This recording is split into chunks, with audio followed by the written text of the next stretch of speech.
Timothy, why, I mean, Paul, why you tell me that I got to be mild? Meaning that sometimes I might get a little spicy. There will be some situation where you can get spicy. Do y'all understand what I'm saying? There will be situations. Come on, look at your neighbor and tell them, there will be situations where you want to be spicy. Don't want spicy today. Choose mild. I know you like jalapeno peppers. I know you like Creole food, but choose mild. I like my jerk chicken hot. And so Paul, he tells them to be mild and slow. You know, there's some things that's going to hit you. Okay, you're not dealing with inanimate objects. You're dealing with human beings. You're dealing with real life people with spirit. So you're dealing with people every day. So you can't look at this just for a minister. You have to take this to heart. This is what's going to help you to go the distance in your love walk. This is what's going to help you go the distance in life. So these are good management skills.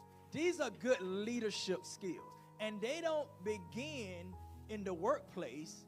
They don't begin in community. They begin in your home. Charity must first begin at home. So you can't be more gentle with everybody else, all the sisters in the church and all the brothers. You talking sweet to them. Then you snap it with your wife. You snap it with your kids. Y'all not saying your kids, not your kids. You'll snap it with your kids. Oh, this is love walk, baby. That love gonna be tight, but it's right. It's gonna help. It's gonna lace us all up. From the pastor to the pulpit, for the pew. That love gonna lace you up. Well, you're gonna be so. That love is so good, because the Bible say, "As He is, so are we." How is He? So are we. And so it says to be mild and slow to anger, meaning that anger is on the table. But listen, Timothy, you have the ability to slow the progression of it down. So the first thing when somebody hits you or you hear them say something about you in a negative way, pipe down. The first thing is to pipe down, because once you know they said it, and you know how they feel about you, and they be saying, "Hey, Pastor," but then you just ran my name through the mud.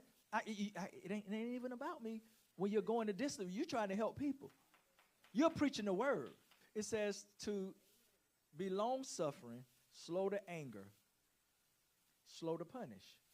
And so even though within what I feel like within my rights, based upon your actions and what you dealt and, what you did to me, I'm within my rights for you to get these hands.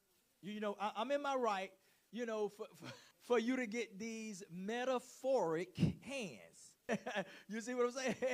You might, I don't know, get these physical hands. You know what I'm saying? I'm in my right for you to get this lashing with this tongue, because you came at me wrong.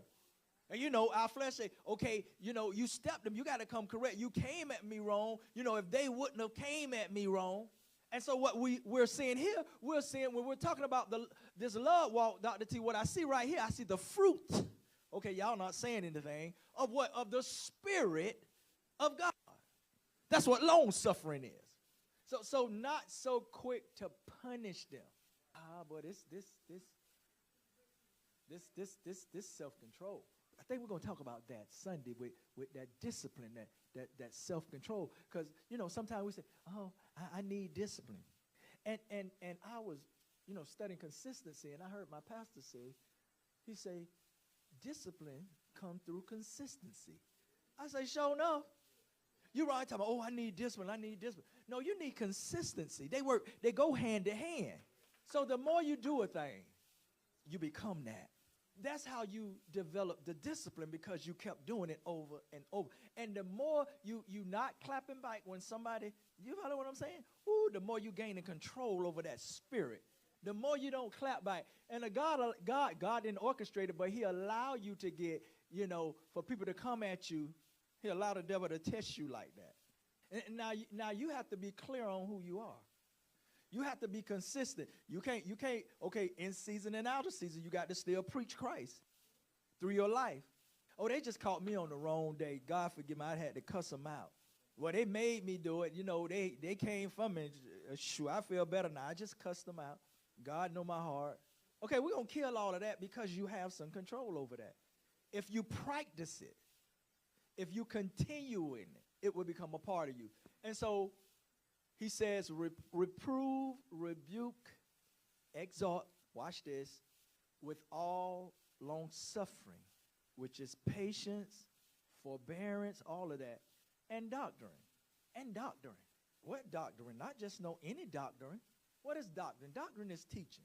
It's precepts. Now, you got to understand that if you're telling him to preach the word, he's talking about using the teaching and the instructions that are biblical. Listen, he's talking about concept, precepts, commandments, God's commandments. So I can't do this in the way that I feel. There's laws, there's governing guidelines that's biblically sound. That's for me to, I have to do these in alignment or in according to God's commandments. God has a way of doing things.